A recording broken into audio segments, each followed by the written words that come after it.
안녕하세요. 대부분 조선부터 방산 또 에너지 관련된 업종을 담당하는 멘토 황대근입니다. 오늘 흥구석이 함께 살펴보도록 하겠습니다. 현재 장 초반의 시장 분위기를 보게 되면 흥구석유가 좀 좋지 못한 흐름세를 보여주고 있습니다. 장 초반에 한 13%가량 주가가 하락한 모습을 보여주고 있고 재차 조금씩 뭐 반등해주고 있는 모습을 보여주고 있나, 자 이렇게 보일 수 있는 구간인데, 어쨌든 전반적으로 금일 좋지 못한 흐름세를 보여주고 있다. 자 이렇게 설명을 드릴 수 있을 것 같습니다. 제가 지난 영상들 통해서부터 강조드렸던 부분이 존재를 했었죠. 이 원유 관련된 종목들, 특히 흥구석유는 변동성이 굉장히 높은 그런 종목이기 때문에 이 단기적인 변동성을 이용하시는 분들께 조금 적합하다라고 설명을 드렸었고, 이 코스피 코스닥 시장이 이 상승할 때는 하락할 수 있게 되고 하락할 때는 이 상승하는 이 디커플링 현상을 보여준다라고 설명을 드렸습니다. 그래서 시장의 리스크가 계속해서 반영이 될 때 흥구석유 주가가 추가적으로 상승할 수 있다는 점 다시 한번 말씀을 드립니다.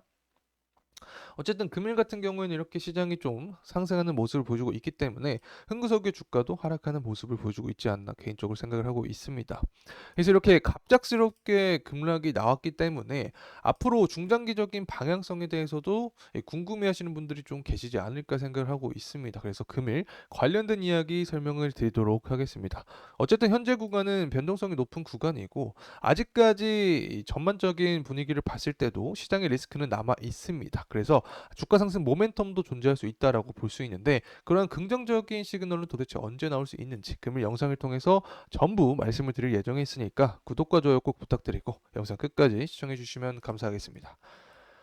자, 우선은 전일 유가부터 체크를 해야 됩니다. 뭐 제가 이전 영상들을 통해서부터 계속 강조를 드렸지만 흥구석유 같은 경우에는 유가와 계속해서 비례해서 주가가 상승하는 경향이 있죠. 그래서 뭐 최근까지는 고공행진하는 모습을 보여줬지만 한 3거래일 정도 유가가 하락하는 모습을 보여주었다. 그렇기 때문에 흥구석유 주가도 최근 분위기가 좋지 않은, 금일 분위기가 좋지 않은 모습을 보여주고 있다. 자, 이렇게 표현할 수 있습니다.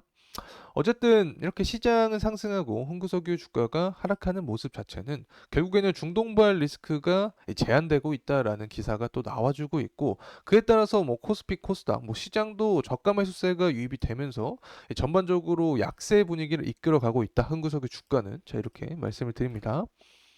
사실 금요일 같은 경우에 갑작스럽게 공격에 대한 이슈가 나와줬죠. 이스라엘이 이란을 공격했다라는 이슈가 나와주면서 흥구석유 주가도 강한 상승폭을 보여주었습니다. 그만큼 이 단기적인 변동성이 굉장히 강한 그런 종목이다라고 볼 수 있는 거고, 또 최근의 기조를 보게 되면 아직까지 사실은 유가가 상승해주고 있는 상황입니다. 뭐 3거래일 정도는 하락을 했지만 한 달이란 기간을 놓고 봤을 때는 유가가 상승하고 있다. 그래서 이 휘발유 판매가도 증가를 하고 있기 때문에 이 중장기적인 방향성으로 봤을 때는 아직까지 관점이 유효한 상황이다라는 점 말씀을 드립니다. 특히 시장의 분위기 자체도 뭐 금일은 상승을 해주고 있는 모습을 보여주고 있긴 하지만 아직까지 리스크가 존재하는 구간입니다. 환율도 계속해서 상승해주고 있고, 지난 패턴을 봤을 때도 뭐 97년 IMF 외환 위기, 또 2008년엔 글로벌 금융 위기가 또 있었죠. 그리고 22년에는 레고랜드 사태까지 어떤 시장의 리스크가 굉장히 강한 시기가 바로 환율이 증가했었습니다. 그래서 현재 분위기 자체도 아직까지 시장의 리스크가 존재를 하기 때문에 흥구석유 주가에 대한 모멘텀도 남아있다라고 볼 수 있습니다. 어쨌든 전쟁에 대한 리스크가 계속이 되고 있는 상황이고, 유가가 상승할 때 흥구석유 주가도 상승하기 때문에 유가가 도대체 언제 어떠한 관점으로 상승할 수 있을지가 굉장히 중요합니다. 지금 관련된 이야기 말씀을 드릴 테니까 구독과 좋아요 꼭 한 번씩만 부탁드리고 영상 끝까지 시청해 주시면 감사하겠습니다. 우선은 또 베네수엘라를 제재하겠다라는 이슈가 나와줬습니다. 뭐 이란과 같은 그런 강한 산유국은 아닐지라도 베네수엘라에 대한 이 석유를 제재하게 된다라고 하면은 공급에 대한 차질이 생길 수밖에 없게 되죠. 그래서 이 부분이 바로 유가를 상승시킬 수 있는 트리거가 될 수 있다. 자 이렇게 볼 수 있는 거고, 이 부분은 아직까지 중장기적인 관점에 대한 상승 모멘텀으로 남아 있는 상황입니다.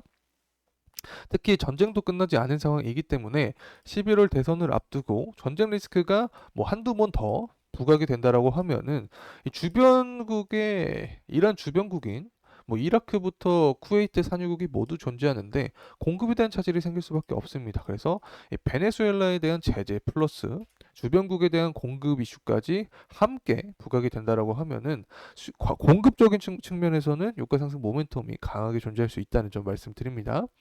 그리고 수요도 마찬가지입니다. 사실 현재 제조업 지표가 잘 나와주고 있습니다. 그만큼 경제가 아직까지 탄탄한 모습을 보여주고 있다. 자, 이렇게 볼 수 있는 건데, 예측치가 48.5였죠. 실제가 50.3을 기록을 해줬습니다. 50이라는 숫자 자체가 경기 확장을 생각을 할 수 있습니다. 그렇기 때문에 제조업 지표가 이렇게 살아나는 모습 자체는 앞으로 기름에 대한 수요가 증가할 것으로 우리가 생각을 할 수 있고, 수요가 증가하면 유가는 상승할 수 있다. 이렇게 볼 수 있는 거죠. 또 중국의 제조업 지표도 살펴보게 되면, 사실 중국은 원자재 최대 수요국과 또 최대 공급국 동시에 하는 국가이기 때문에 원자재를 봤을 때는 중국을 살펴볼 수밖에 없게 됩니다. 예측치가 50.1을 기록을 해 주었고 실제가 50.8을 기록을 해 주었습니다. 그만큼 중국의 제조업도 우리가 살아나는 모습을 기대할 수 있다. 그렇게 되면 당연히 수요는 증가할 수밖에 없게 되겠죠. 원유에 대한 수요가 증가하니까 유가는 상승할 가능성이 높아진다. 자, 이렇게 볼 수 있습니다. 그래서 단발성 재료로 끝날 수 있었던 전쟁에 대한 리스크가 계속해서 부각이 되고 있는 상태고, 중장기적으로도 이끌어 갈 수 있는 상황이다. 거기에 대해서 이 수요적인 관점도 탄탄한 모습을 보여주고 있기 때문에 앞으로 홍구석의 주가 상승 모멘텀은 재차 남아있다라고 말씀을 드립니다. 하지만 우리가 리스크적인 측면도 고려를 해야 됩니다. 이러한 상황에서도 단기적으로 계속해서 하락하는 구간이 나올 수 있는데, 앞서서 뭐 EU가 이란을 제재를 해줬죠. 이 부분도 사실 우리가 생각을 했던 부분입니다. 이란 밑에 호르무즈 해협이 있고 이 부분이 바로 유럽과 아시아를 잇는다라고 설명을 드렸기 때문에 유럽 입장에서는 당연히 전쟁이 장기화되는 부분을 싫어할 수밖에 없다라고 설명을 드렸습니다. 그래서 관련된 기사가 나오게 된다라고 하면은 유가가 하락을 해주면서 흥구석의 주가도 하락할 가능성이 있다. 그리고 유류세 관련된 이슈도 설명을 드렸었죠. 유가가 상승할 때 유류세를 인하한다라는 기사가 나와주고 나서 관련된 유가 관련된 종목들이 하락을 해줬기 때문에 이 부분도 우리가 계속해서 추적을 해야 된다. 그래서 제가 앞으로 영상을 통해서 변동성이 있거나 관련된 강한 이슈가 나와준다라고 하면은 영상을 통해서 분석을 해드릴 예정에 있으니까 구독과 좋아요 꼭 부탁드리고 영상 끝까지 시청해 주시면 감사하겠습니다.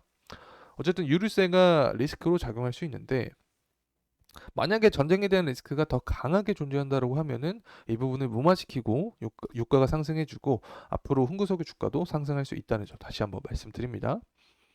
자, 이제 차트적인 흐름세 가져왔습니다. 어쨌든 장 초반에 흥구석이 주가가 하락을 해주고 있는 상황입니다. 사실 주말 동안에 전쟁에 대한 리스크가 뭐 강한 이슈가 나오지 않아줬고 유가 관련된 어떤 이슈도 나와주지 않았기 때문에 흥구석이 주가가 현재 하락을 해주고 있다. 그리고 코스피 코스닥도 현재 상승을 해주고 있죠. 그래서 디커플링 현상을 보여주고 있다라고 볼 수 있습니다.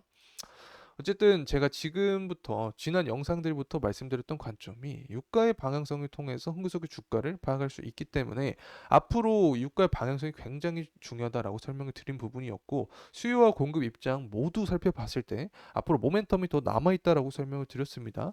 직접적인 부분에서 말씀을 드리면 결국에는 정책적인 부분입니다.